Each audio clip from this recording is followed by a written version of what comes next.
Welcome back to another technical deep dive here in the debug zone. Today, we're tackling a big question and breaking it down with insights from other users. Hopefully, this clears up some misconceptions and helps you get the answer you need.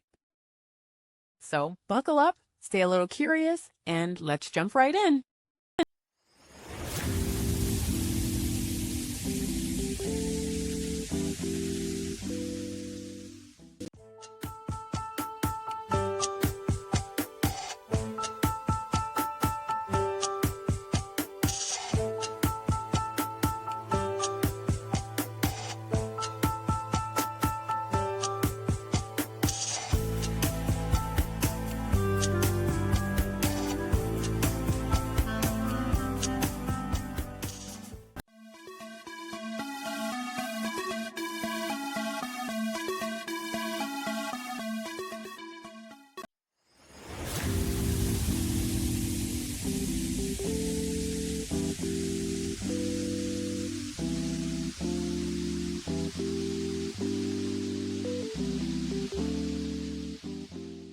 And that's a wrap.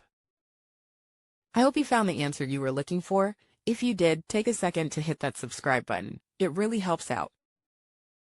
And let me know in the comments which solution worked best for you. See you next time in the debug zone.